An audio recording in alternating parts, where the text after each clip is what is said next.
Hi there, my name is Nick Rowan, an assistant professor within the Department of Otolaryngology, Head and Neck Surgery. I feel privileged to be able to discuss with you today a recent publication we had regarding the importance of smell and taste function for our patients and how it relates to patient frailty. This subject area cannot be more important amid the ongoing COVID-19 pandemic.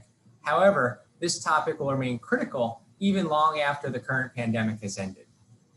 As many of us know, smell and taste are vital to the perception and experience of human daily life.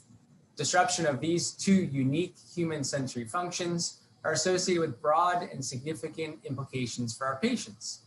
And as we've seen in many of our patients, certain sequelae of smell and taste loss are relatively benign, and patients quickly acclimate to these changes. However, in certain instances, there are more substantial and well-described clinical correlations between smell and taste changes with broad measures of quality of life, nutritional deficits, ranges of depression, anxiety, cognitive, neurologic function, or even patient mortality.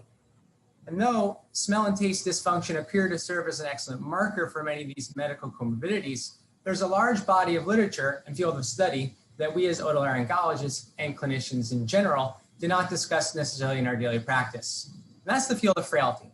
So what is frailty? Frailty is a clinical state that's characterized by reduced physiologic reserve and resistance to stressors. Frailty is well correlated with worse health outcomes, increased healthcare utilization, and increased patient mortality. In the setting of an increasingly aged population, this concept is ever more relevant and represents a serious public health concern. Understanding the etiology and the risk factors of patient frailty are critical for the prevention and management of this condition. Amid a growing body of literature, the sense of smell and the sense of taste may offer unique insight into the identification and potentially even the mitigation of patient frailty. Using a nationally representative cohort, we recently demonstrated that both smell and taste loss are strong and independent risk factors for patient frailty and mortality, even after controlling for many medical comorbidities. Based on these data, patients with changes in both their self-reported and their measured sense of smell and taste had upwards of a 2 to 4 times risk increase of patient frailty. And though our study was not designed to assess causality and more work needs to be done, it is apparent that changes in sense of smell and taste are important to patients in their everyday life, but may also serve as a novel marker for risk and vulnerability in our patient population.